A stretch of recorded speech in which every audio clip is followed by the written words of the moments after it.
Welcome back to yet another episode of your Re-Educated podcast.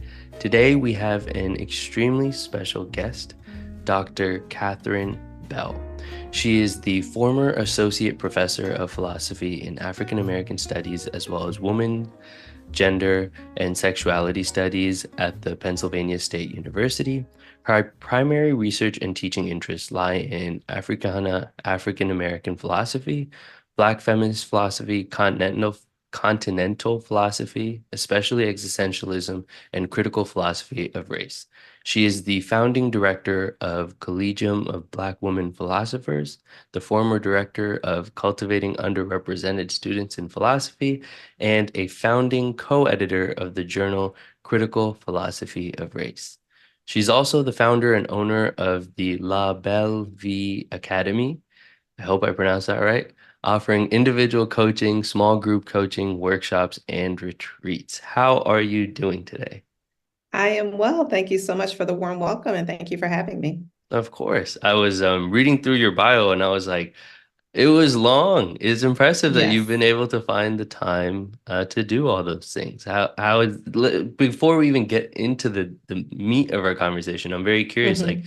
would you have any tips on time management for how do you get through all of that? Yes. Well, I think it's important to recognize the amount of time it takes to build that kind of bio, right? So that's not like a bio for me as a graduate student. That's a bio for me Mm, after 20 years from the time I got my PhD in 2003 to me resigning/retiring from being a philosophy professor in 2023. So, give yourself time. I think a lot of times we think we need to do everything now and it all has to be immediate and more and faster.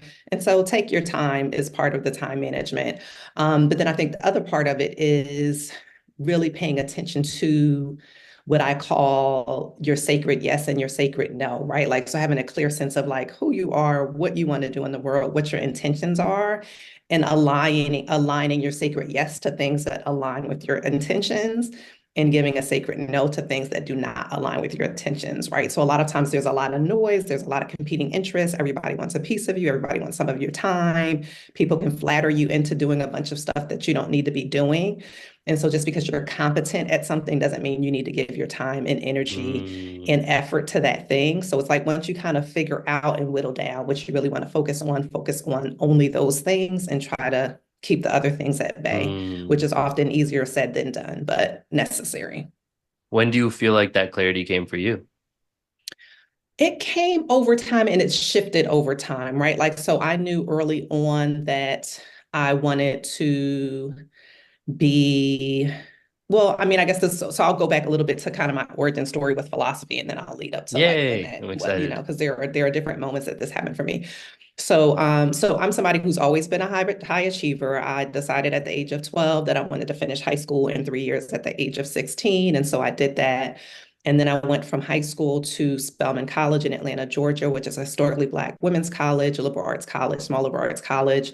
And I started out there actually as a biology pre-med and pre-law major. And my thought was that I would do a JD/MD when I finished and practice law dealing with medical research ethics. But I found that I was like dragging myself to my biology courses and biology lab and like skipping along to my humanities courses. And so I thought, okay, well, maybe biology is not the major for me. Spelman is a small enough institution where I could kind of go to each department and say, listen, this is what I want to do with JD/MD. How can your major help me with that?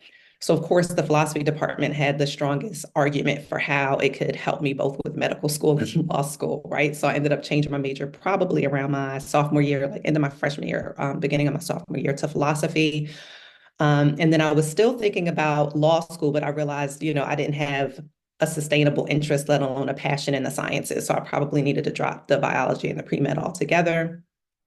And so then once I changed my major to philosophy, I found out my senior year, this was in the late 90s, that there were only 16 Black women in the country with a PhD in philosophy.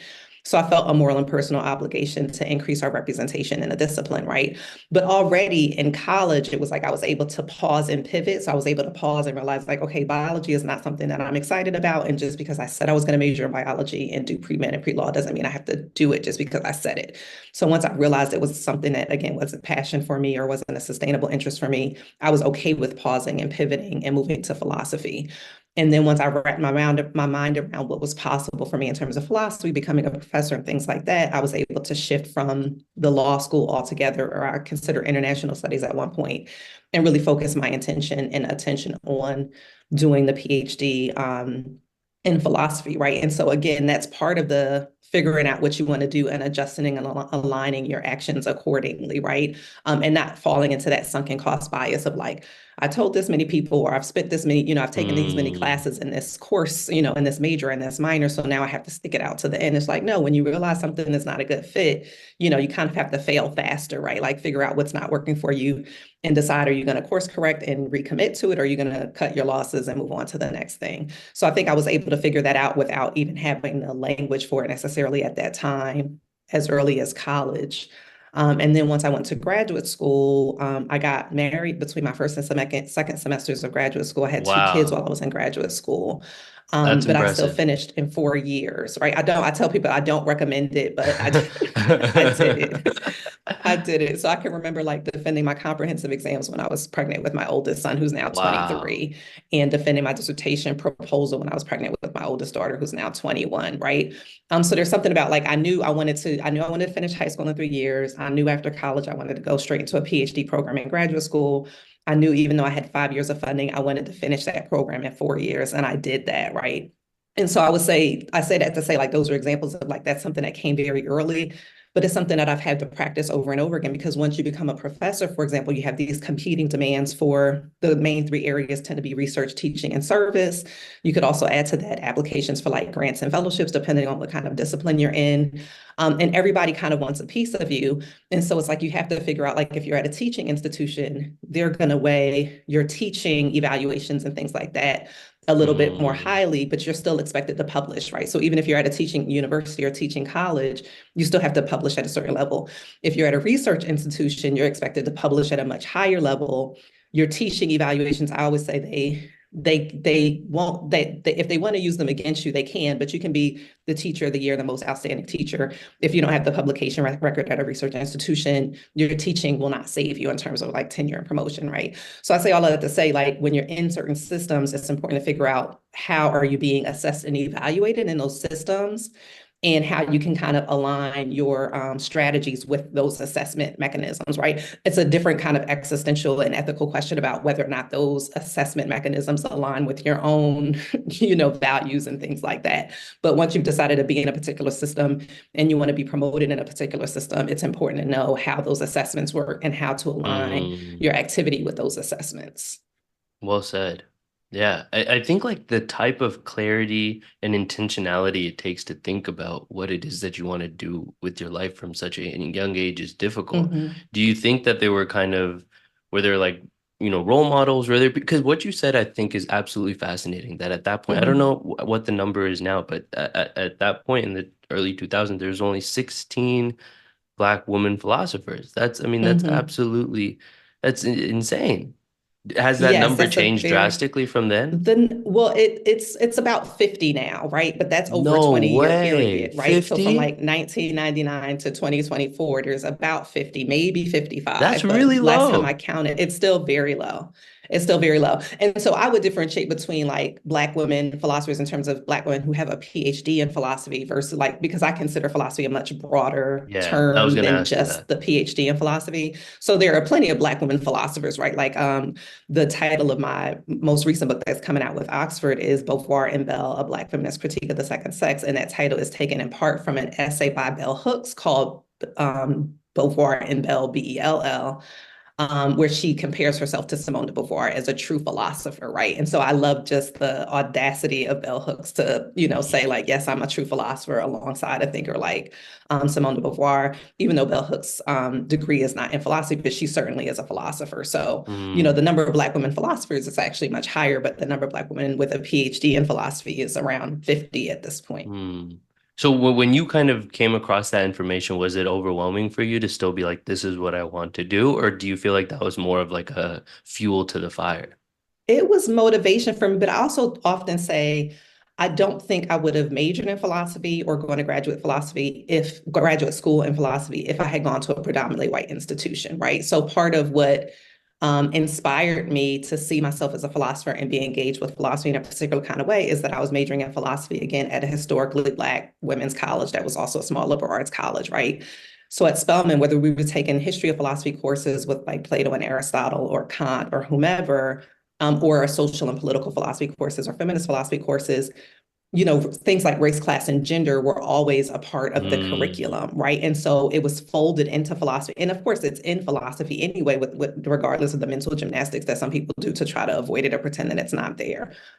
So I could always see myself as a philosopher in philosophy because I was going to a historically Black women's college, small liberal arts college, where that was normalized. And Spelman has produced the most Black women philosophers in terms of Black women who've gone on to get PhDs in philosophy. So I think that was a strong point of why I love philosophy so much, why I identified with it, and why I could see myself doing it because I was in a space where, I saw myself represented in a lot of different spaces. I think if I had gone to a predominantly white institution, I would not have had the same experience with philosophy mm, or the same motivation to pursue it, right? And I can think about even a different example with psychology. So I have my oldest daughter, again, who's 21 now, started out at Spelman her freshman year, where she was a psychology major. And psychology is actually the number one major at Spelman College. It has been like for years. Like when I was there 20 years ago, it was, and it still is today.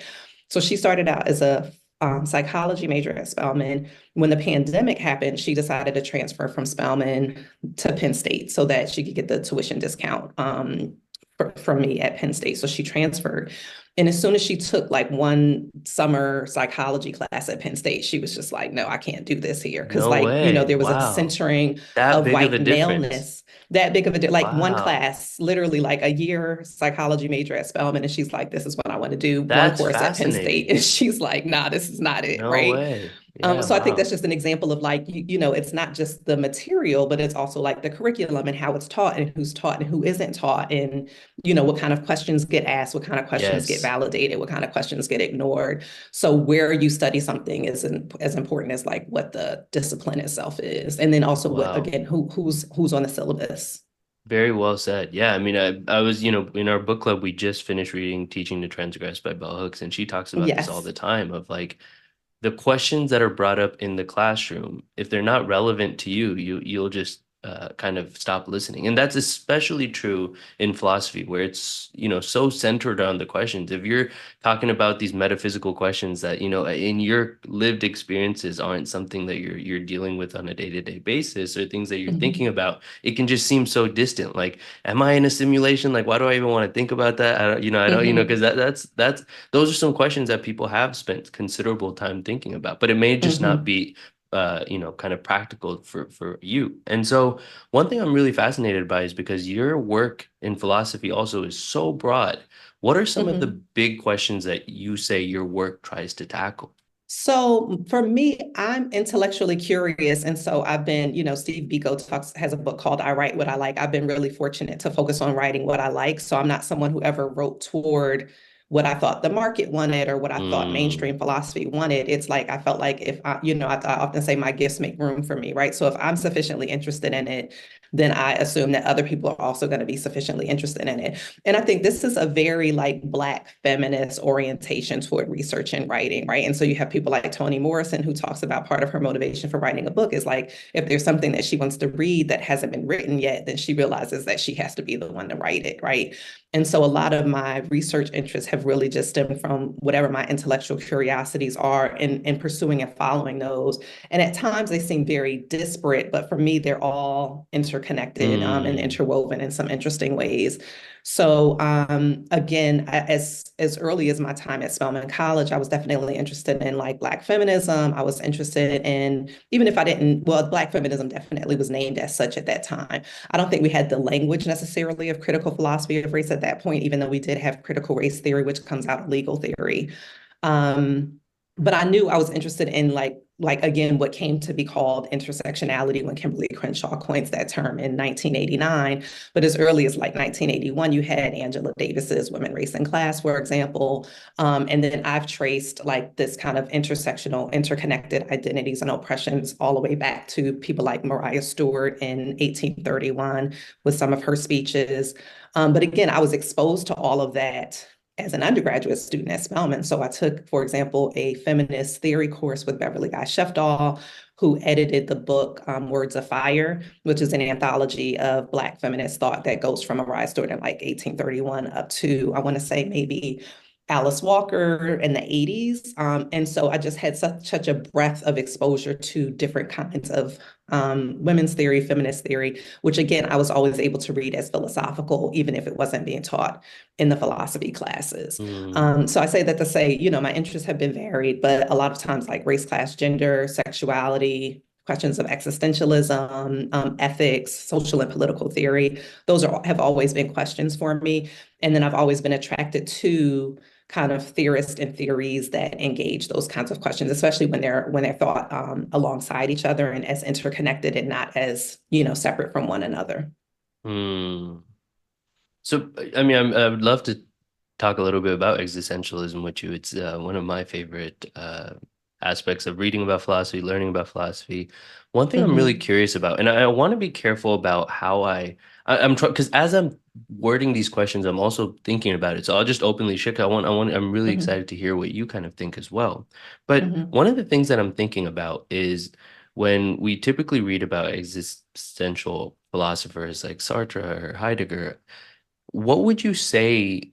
And the reason I'm thinking about how to question this is like, is it even possible to kind of make, it's hard to know whether, let me ask a question, then we'll see. I was gonna say, what would you say compared to the conventional existential readers that we read? What is the biggest difference from when we write about existentialism from the place of the Black woman perspective? Like Mm-hmm. what would you say? Are they different or is it very similar?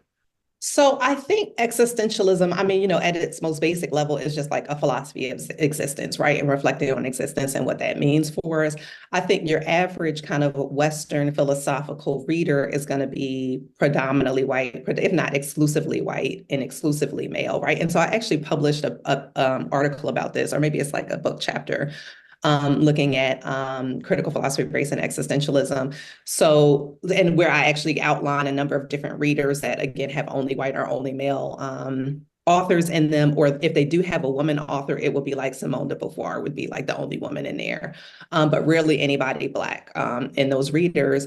And so, but I read people like Richard Wright, people like Anna Julia Cooper, people like Bell Hooks. Like there are elements of existentialism in all of their writings, right? So I think one of the people who probably most popularized the idea of Black existentialism would be Lewis Gordon, who wrote like Existentia Africana and I just had Existence in two episodes Black. with them. Yeah, yeah. Yeah. So he's done a lot of stuff around like Black existentialism in particular. But I think, like, again, when you look at core terms and themes, questions about like, who am I? What's my sense of purpose? What is my value?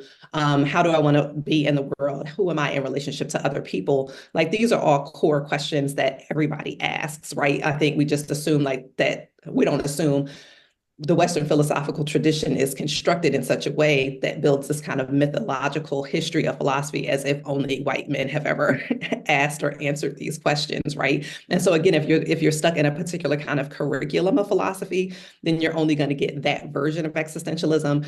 But you could take any like Africana or African American literature course, and it's going to be full of all kinds of existentialist themes and questions. Would you say because of the different experiences, the way it's like, in what ways is the topic even approached differently?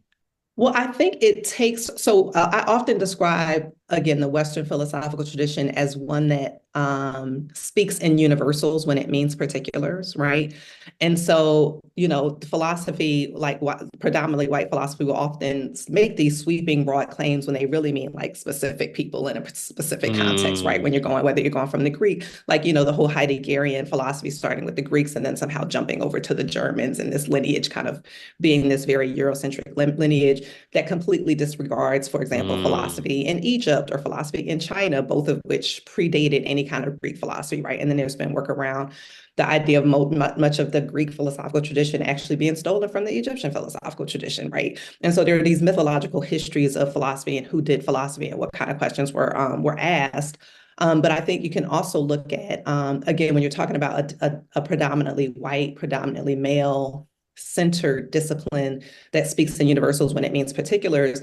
I think when you're looking at how women of color, Black people of color take up philosophical questions, they're going to be, they will speak in particulars when they mean particulars, but then also consider Mm, like, what are these particular experiences? How are they also related to broader questions and universals, right? And mm, so I think that's the difference. It's actually taking seriously difference as opposed to pretending it doesn't exist, or engaging difference as, somebody like Audre Lorde always wants to talk about difference as a source of strength as opposed to weakness, and being able to engage difference in a way that doesn't require a hierarchy or a cartology or mm, everything having to be in categories that are then measured against one another and things like that. So I think that's, where some of the key differences are, like ignoring that there are differences, or if you acknowledge that there are differences, then they have to be put in a hierarchy. So I think that tends to be the orientation of Western philosophical traditions, that even though, technically we are within the West, when you look at like Black folks and people of color who are engaged in philosophy, I think we just take seriously those differences and look at them as strengths as opposed to points of contention or a redeployment of hierarchies where something is being pitted against the other. mm. Well said. I feel like when you get to speak from the place where your perspective is centered, you can get into the fallacy of thinking that's what everyone might be thinking, or Mm-hmm. that's like the place where everyone is writing from. I've been recently Mm-hmm. writing.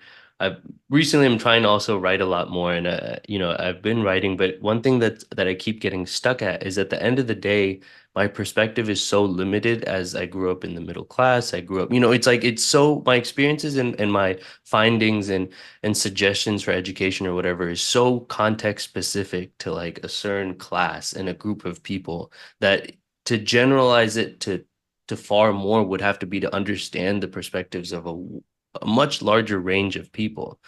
And so Mm-hmm. one thing I'm really curious about is especially in philosophy, I think it's a huge unfortunate situation when everybody's voice isn't heard, because I think Mm-hmm. because of the different experiences that we all go through, people's perspectives can offer such a beautiful insight into the bigger kind of questions of existence that we may all have.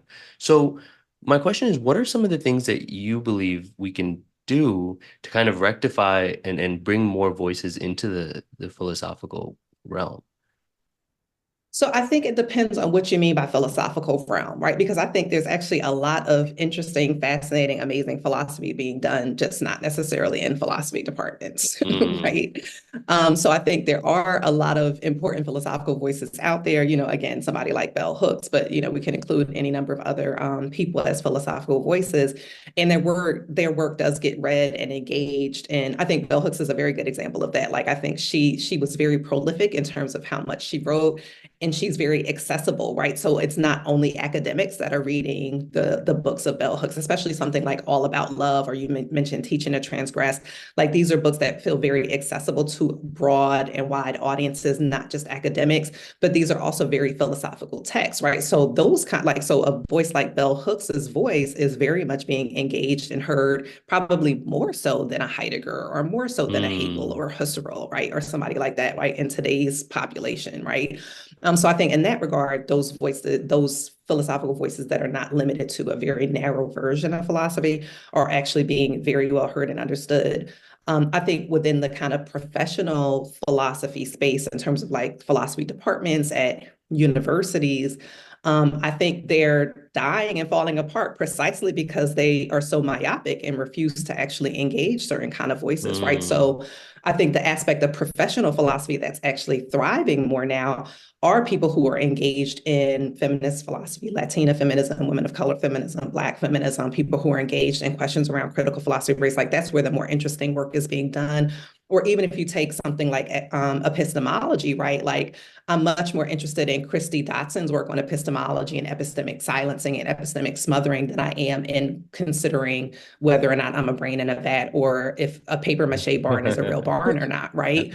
And so I think, in some ways, the kind of slow death of philosophy at a lot of universities and institutions, it's self-sabotage and suicide because they've refused to be more open-minded and embrace philosophical voices who are asking very interesting, pertinent questions that they refuse to mm. see as interesting and pertinent or relevant.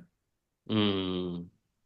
Okay, got it. And so, one thing I'm curious about, and I want to hear your opinion on is I think sometimes when I actually was speaking to Dr. Gordon for a while about, when he used the word Africana existentialism, I was like, how do we differentiate that from existentialism? What is kind of the difference in ethos between those two subjects? One thing I'm really curious about is when we talk about Black feminism, for example. And so perhaps Hmm. before getting to that, one thing I'm really curious about is like the each person has kind of their own definition, understanding of what feminism is to begin with. Hmm. So when you use the word feminism, what does that movement mean to you? So this is interesting because I'm not somebody who grew up thinking of myself as a feminist, right? It's not language that my mother or my great grandmother or aunts or anybody like that used when I was growing up. So it wasn't until I went to college, again, going to Spelman College, where I studied, like explicitly studied Black feminism, that I realized, like, oh, I came from a family of Black feminists. We just didn't necessarily identify with that particular language, right?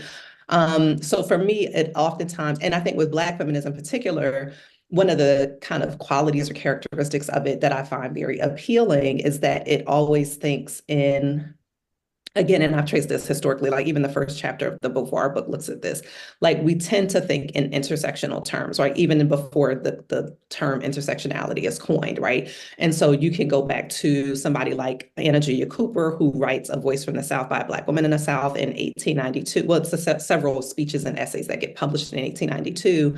And so Quick she'll, question. I'm so sorry. I have never read that sure. book. Is it a fascinating book? It sounds really It interesting. is. It's very Okay. fascinating. Again, great essays, great Let me write speeches it in that down. book. Say it again Yeah, one so last time. I'm so Anna sorry. Julia Cooper, no Okay. problem.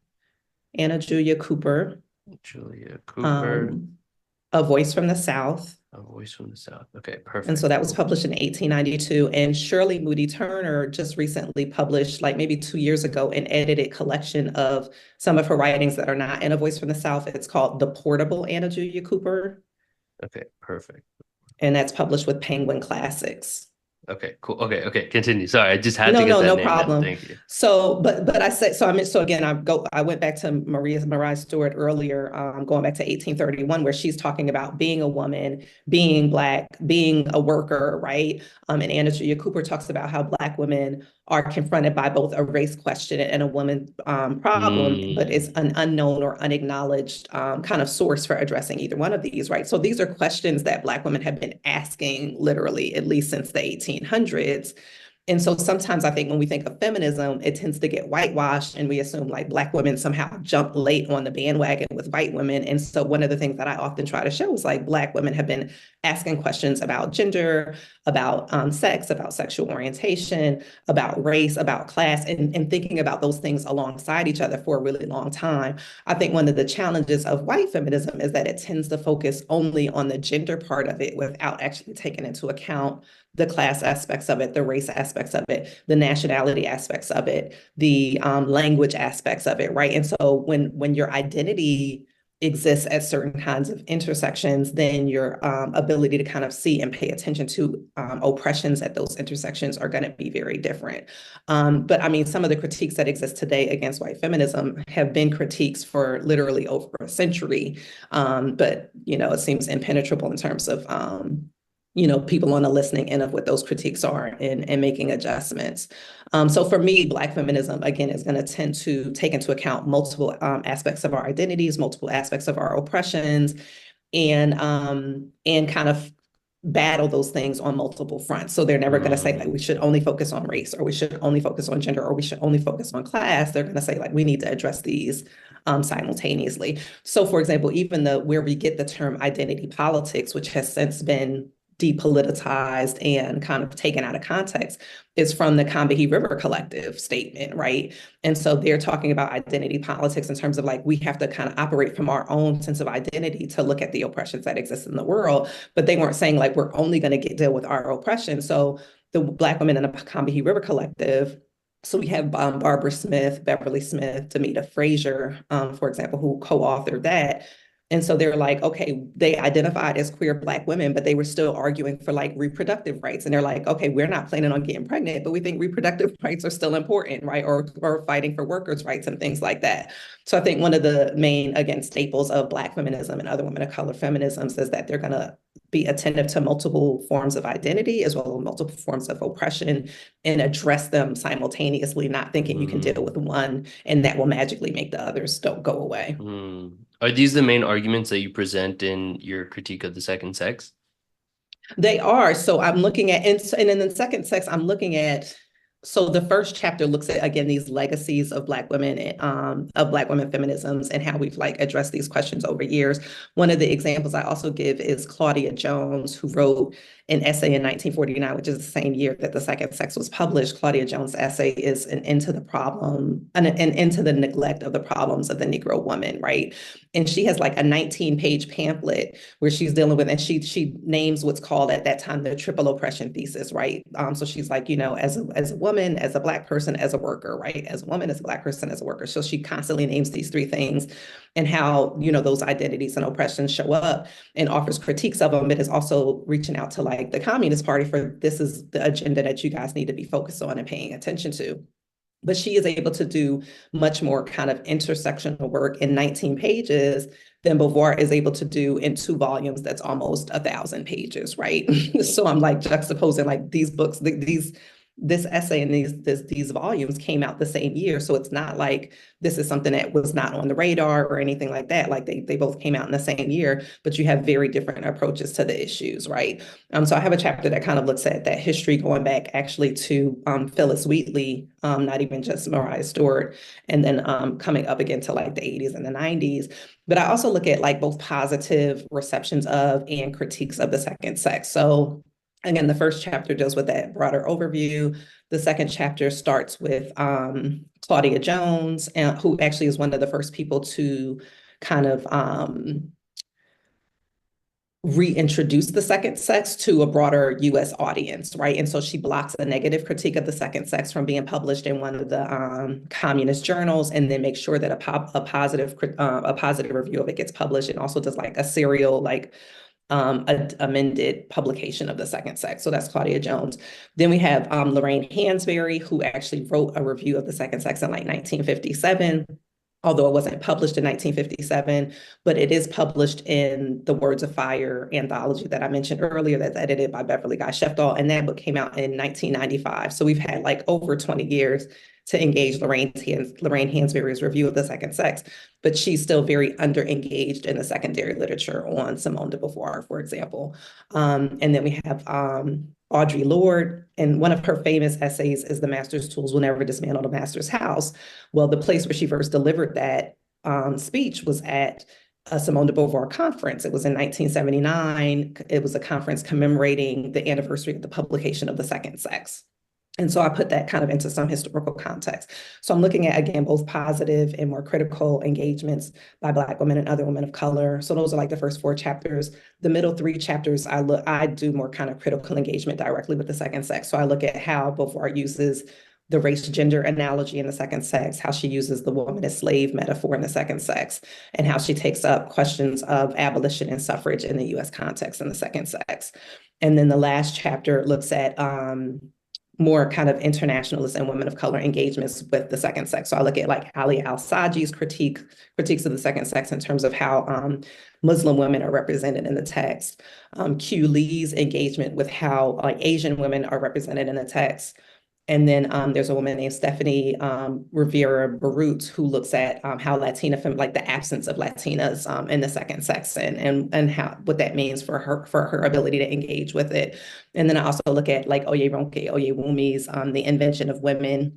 Even though she doesn't name the second sex directly, some of the critiques she makes of white feminism are applicable to the second sex. So that's the kind of full range of where that book goes. Yeah. Yeah. So what is the decision process behind like choosing to whether like critique, like I mean, why the critique of that book rather than perhaps like an addition to it, like to add to the book rather than like a critique of it? Is there a difference between those two? So I think you can do both and, right? Like I think a lot of times when we're adding something, we're adding because we're saying there is an absence here that requires an addition. Mm, But then there are also some really problematic passages in the book that an add-on would not help, right? Like I think we need to mm, name what's problematic. And so that was some of my motivation going into my first book on Hannah Arendt and the Negro Question, as well as this book on Simone de Beauvoir. It's like these are arguably the two most famous women philosophers, or at least white women philosophers, um, that are held in high regard, understandably so, but also there are important critiques to be made, right? And so mm, with somebody like Hannah Arendt, a lot of times she's presented as this philosopher of pluralism, right? Like she's kind of the philosopher that got it right, that didn't fall into the same traps as the rest of the Western philosophical tradition. And people would acknowledge, like, well, Reflections on Little Rock is a problematic essay, but if you kind of bracket Reflections on Little Rock, the rest of her corpus, holds up. And so for me, I'm like, well, actually, the argument in Reflections on Little Rock is pretty consistent across the rest of her core political writings. And so what I did in the Hannah Arendt and Negro Question book is I do a deep dive into what's going on in Reflections on Little Rock in the first three chapters, and then track how those arguments are operating across mm, some of the rest of her writings. And so it's not just enough to say like, well, here's a corrective or here's, something that we can add on. We have to point out like, this is what was really wrong with this text. And this is how that problematic argument gets redeployed and reproduced in other kinds of writings. Because if people are just taking Arendt's word for it or just taking Beauvoir's word for it, then they're replicating the same kind of erasures and problematic. So I think you need both a corrective as well as, an addendum. mm. I actually am not familiar with this other work. What was her main point behind the critique or on her reflections on the Little Rock? Well, she basically critiques Black parents so she's looking at the integration of the high school in Little Rock, Mm-hmm. Arkansas.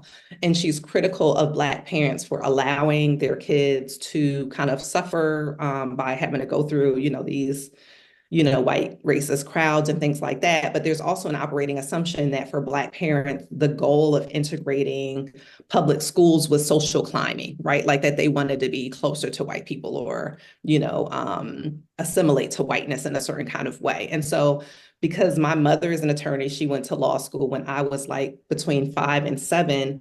Like I learned about the Brown v. Board of Education decision. I learned about Plessy versus Ferguson. I learned about a lot of these laws, these kind of Supreme Court precedents that were set around integration. So I already had a counter narrative to the kind of narrative that Arendt was mapping out in Reflections on Little Rock.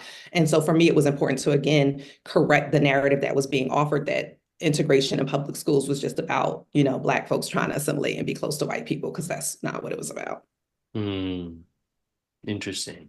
Yeah, I mean, Mm-hmm. I think philosophy is fascinating because I think it's like this ever molding kind of space where people are, putting in their ideas and thoughts on, what they think about all these different things. One thing you had said earlier that I'm really curious about is Mm-hmm. you talked about race, class, and I mean, Gender. we know, yeah, race, class, and gender. And then Mm-hmm. you also use like profession. I thought that was like when you were speaking about that, what she said. What is that she said? She said she's black, she's a woman, and she's a worker, right? So Oh, like, as a yeah. woman, as a Black person, and as a worker, right? So So it she's looking feels at, like, go yeah, ahead. sorry. It feels like as time progresses, these like the intersectionality, the lines across which you could look at something intersectionally increases over time, just because you have more people who are divided in more ways, and you also have more voices.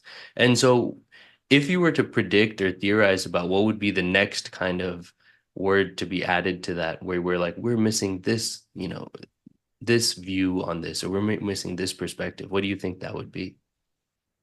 I mean, I think we already have, like, again, intersectionality captures something like, again, it's Kimberly Crenshaw's coining of the term in 1989, but there were other terms that kind of got at similar things that came before that. I think there are other terms that have come after that. So you have people like Maria Lugones who uses intermeshedness as opposed to well, she uses intersectionality in some places, and then over time, she shifts from intersectionality to intermeshed.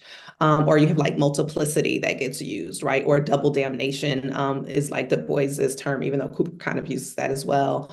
But double jeopardy is a word that like Deborah King, for example, uses, I think, before Crenshaw comes out with intersectionality. Or you have Bell Hooks, white supremacist capitalist patriarchy, right?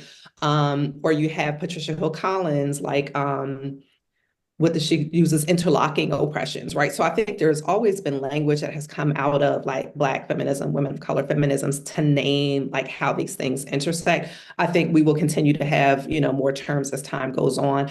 And I don't think that there's necessarily, I mean, so in some cases, there may be a proliferation of like what those identities are in terms of identities are constantly being like constructed and expanded.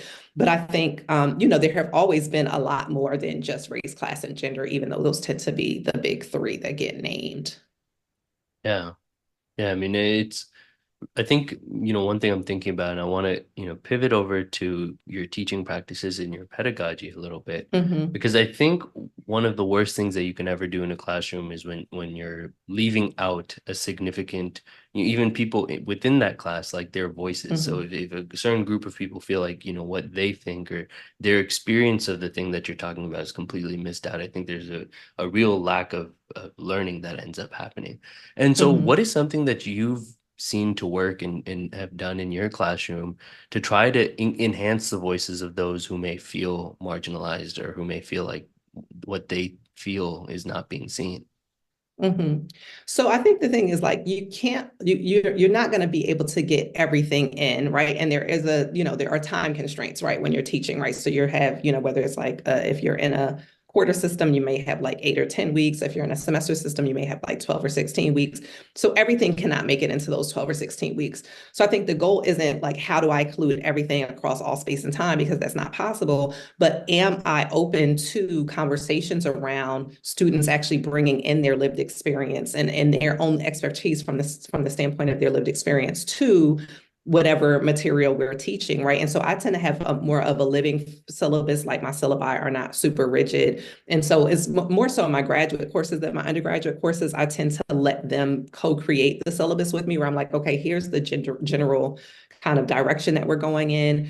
Or here are some texts that I'm thinking about. Would do we want to take out this or do we want to add in that? So I allow for some flexibility and fluidity in the course content itself, but also like even once you made a decision about the content, there are many different ways of reading Kant or reading Aristotle or reading Bell Hooks or reading Angela Davis, right? And so part of the question is like, as the professor in the class, are you the dictator at the front of the class using that, like as Freire has his Pedagogies of the Oppressed book, where he was critiquing like this empty vessel approach to teaching, where you assume that you're the person who has all the knowledge, that the teacher, the professor is the one Mm, with all the knowledge, and the students are these empty vessels that we're pouring our knowledge into. And that's not never been my orientation toward teaching. But again, part of that is because I had different pedagogies modeled for me at a historically Black women's college, right? Where liberal arts college, where we always sat in a circle, where there was a different kind of engagement with the material. So I think part of the issue of including voices, it is the syllabus, right? Like the syllabus is important. The syllabus is a political statement. But whatever is on your syllabus, are you open to students actually bringing in their lived experiences and their perspectives and their questions about the text, right? And so I think part of the way you model that inclusivity of voices is not becoming defensive or shutting somebody down when they bring something, when they think like, oh, well, this is something that is not addressed, but could have been addressed, or this is how I would want to bring this into the text. So I think part of it is just being open-minded and fluid in the classroom environment, knowing that, it's being co-created by the professors as well as the students. So we're all kind of co-teachers and co-learners in the space. And a lot of times I find students are able to hear from and listen to one another even more than just me constantly kind of dictating something from mm. the position of, professor or teacher. Yeah. I think that type of pedagogy requires the person leading the or teaching the course to kind of also be willing to take a seat back and not like Mm-hmm. require that certain level of like, respect and authority. And because I think when you open up the classroom to have the kind of power is then distributed among the entire Mm-hmm. classroom. So it's not just like all given to one person and everybody else is just like nameless, faceless beings. And then all the power is just in the one individual teaching it. Mm-hmm. It becomes dispersed and each person becomes a living person. And so all of a sudden it's not just about the teacher. It's, oh, that everybody has something that I can learn from. So I think it Hmm. takes a lot of like what I've found is even when I teach a lot more on like a one-on-one setting, but I have found that when I'm, when that space is given, it becomes I can't walk around being like, oh well, so sometimes my friends will ask me, they're like, but you don't even sometimes, there are a lot of things my students will know far more than me about. And so Hmm. it took a while in the beginning to like let go of my ego and to be like, okay, well, I don't Right. need to be the expert of every single thing that I teach. It's totally fine for me to admit, hey, I actually don't know this at all. And why don't you Hmm. teach me a little bit about it? Because you actually know significantly more about me in this particular field. And I feel Hmm. like once I was able to do that, in some senses I lost that power and the kind of like, oh, I am the all-knowing being, but at the same time I was also able to build these relationships that are now like built on kind of co-creating and co-learning. Yeah. I mean, there's layers to it as well, right? So I think it is important, like letting the ego go is important. Embracing the space as like, again, a space that's being co-created where we're all co-teachers and co-learners is also important. Knowing that you can't be the expert on everything and that's okay is important. And being able to say like, I don't know, and let's look into this together. I think, those are all important things.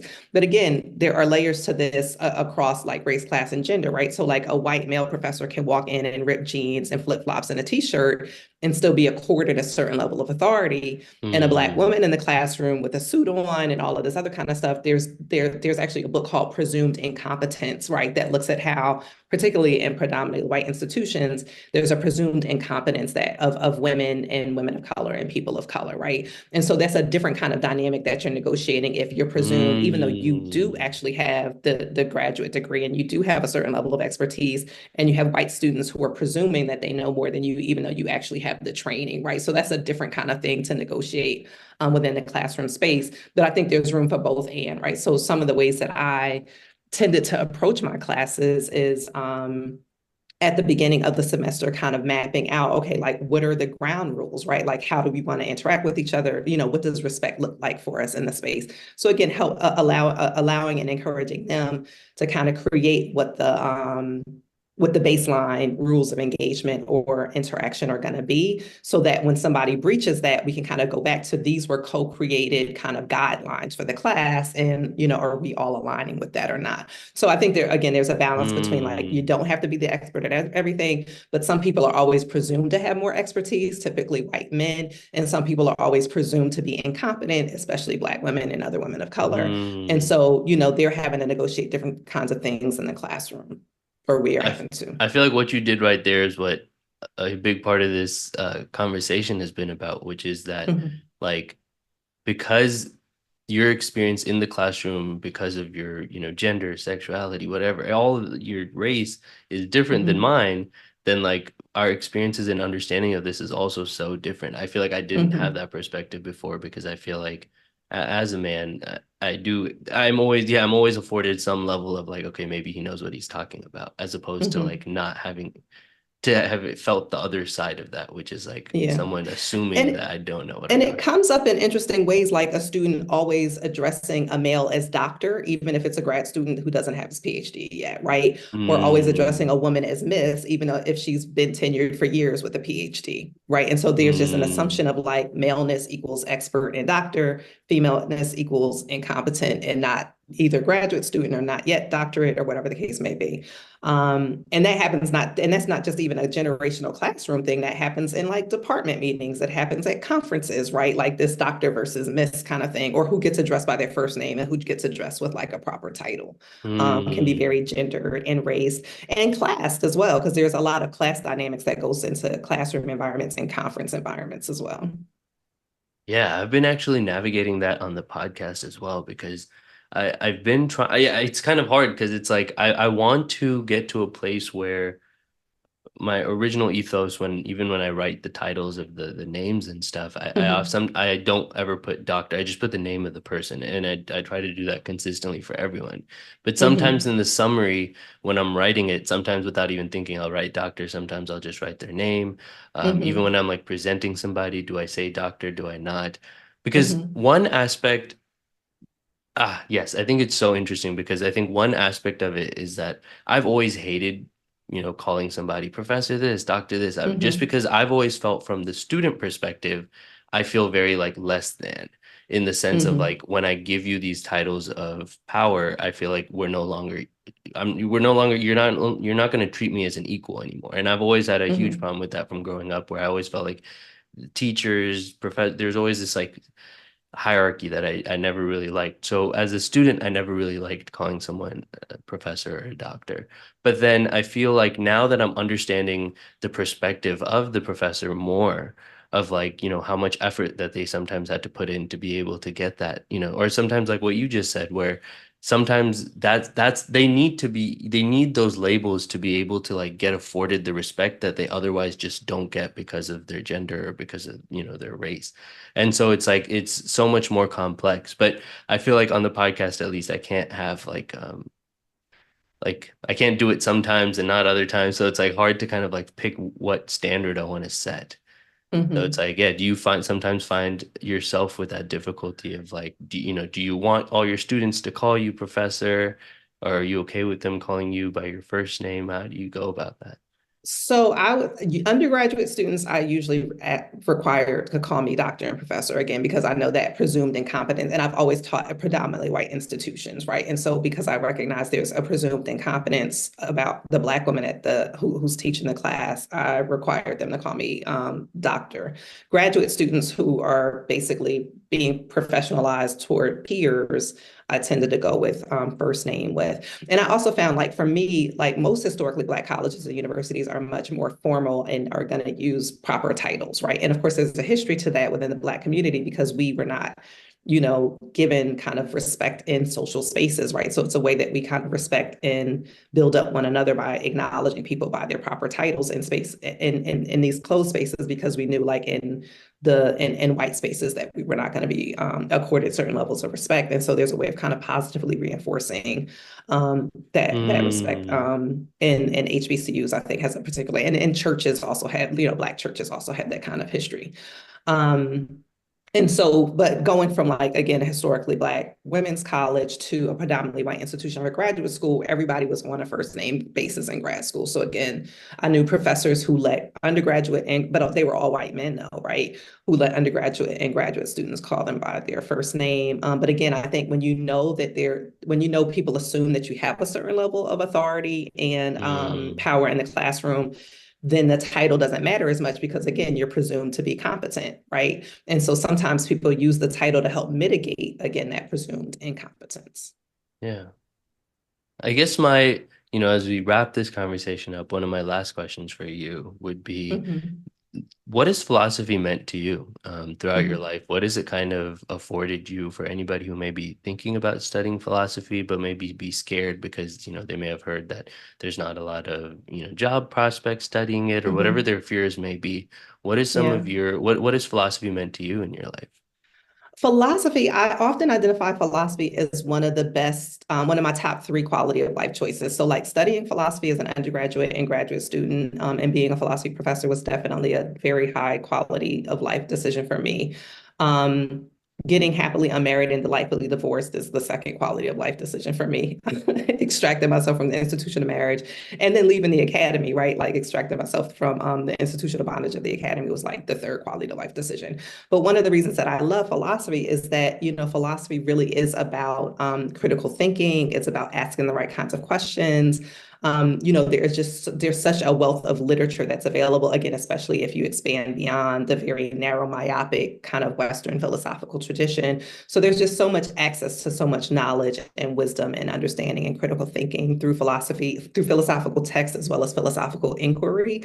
So that's been a great quality of life decision for me. And so in terms of, like, job prospects and things like that, I mean, they've been saying for decades that there are no jobs in philosophy, right? Like, this is something that I heard not so much as an undergraduate, but certainly by the time I got to graduate school. So they'll say there's no jobs in philosophy. And then, like, there's a whole analytic continental divide in philosophy, which I didn't even know was a thing as an undergraduate. Like, I was so clueless about the politics of philosophy in that regard. So I went to the University of Memphis for graduate school, which is a pluralistic program. So I was trained in both analytic and continental traditions, even though I tend to lean more continental. Can you explain Um, the difference but between those two? So analytic philosophy tends to focus on, I mean, part of it is, well, I'll say the continental tradition is where you tend to get more of like the existentialism and the phenomenology. The analytic tradition is where you tend to get like the philosophy of mind, philosophy of language, those kinds of things. I mean, there's a lot of overlap between the two, but part of it is like what figures you study and what texts you study and what questions get asked in some ways. But like anything else, like you're going to get much more when you examine both traditions as opposed to one in isolation from the other, right? But in the US context, the majority of philosophy departments are analytic departments. And so there are very few continental departments. So I always say, like, I studied the margin of philosophy, but like I did philosophy, which was already considered marginal. Then I did continental, I emphasized continental philosophy, which is considered even more marginal within the continental analytic divide. And then I did like Black feminism and critical philosophy of race, right? And so, you know, in terms of statistics, I should not have been able to get a job, but I've never had a problem getting a job when I wanted a job. Like when I left on my own terms because I didn't want to be there anymore. But also, like, because I can leverage my skill set and because I've studied different things, I was not limited to only philosophy departments in terms of getting a job, right? So my first tenure track job, for example, was at Vanderbilt University, which was actually in the African American and Diaspora Studies department, is where my tenure home was. And I had what they called a courtesy appointment in philosophy. And then when I went to Penn State is when I was in the philosophy department. So my tenure line was 100% in philosophy at Penn State, but I had like affiliate status with like African American studies and women's gender and sexuality studies, right? So I say that to say, like, if philosophy is really your passion and what you want to do, I tend to say your gifts will make you room for you. You will be able to get a job, doing philosophy, doing the thing that you want to do. And don't just chase after what you think, since for a long time it was like, oh, ethics, everybody's hiring in ethics. So everybody felt like they had to do an ethics dissertation. But it's like, if you're not really into ethics, your passion about your project is going to come through much more when you're interviewing and when you're publishing and all of that kind of stuff to get the job, as well as to do what you need to do to get tenure. So, really focus on what you want to do and let your passion like lead and guide you and open up opportunities for you. But yeah, I'm glad that I studied philosophy. And the other thing I say is like your skill set is transferable, right? Your values are transferable, right? So if you have what it takes to get a PhD in philosophy, then you have what it takes to be an entrepreneur. Then you have what it takes to like, you can take your skill set studying philosophy or studying anything. Like by the time you study something at the graduate level to get a doctorate in it, you have skills that you can apply to private sector as well as public sector things that are not just the academy, right? So I think if you want to go into the academy, then just be intentional about like the decisions you make going into the academy. But if you don't want to go into the academy, know that your skill set can be translated. Those skills are transferable outside of academic institutional spaces as well. Thanks for sharing that. Yeah, I mean, Mm-hmm. I really want to. It's weird even calling. I don't really know what it means to say, "Hey, I'm a philosopher." I think it's like a hard, Mm-hmm. but when I think about what I would like to do one day, I would love to be a quote unquote philosopher. To me, that means to like think, to reflect, and to write. I mean, which Right. is just, and I would love to do it in the focus of education and Yeah. existentialism somehow in the mix of those two. Well, and I think you absolutely can do that. I mean, you should also read Bell Hooks, the True Philosopher essay, the Beauvoir and Bell True Philosophers essay that I just Mm. mentioned, because one of the things that she gets into is like, philosophy is the love of wisdom, right? Like I am a true, so I think you can claim being a philosopher without having to have a PhD in philosophy, right? And I think Mm. again, you can do philosophy and education in grad school and like be a professor of that, like whether in a philosophy department or in a college of education. But also there are other spaces where you can, and you're already doing it, right? Like there are other spaces, like you could create a whole institute or academy of your own around philosophy and education, right? So I think part of it is like, if you want to go into the academy for specific reasons, then, figure out the rules of the game and learn how to play that game. But if you're like, okay, but I really just love philosophy and education, what are some creative ways that you can do that that don't have to be limited to only being a professor? Mm. And so for me, like when I became a professor, I really wanted to be a professor. I did it for 20 years. I enjoyed it. I especially enjoyed it the first 10 years. I would say the last 10 years, I was working on my exit strategy out of it.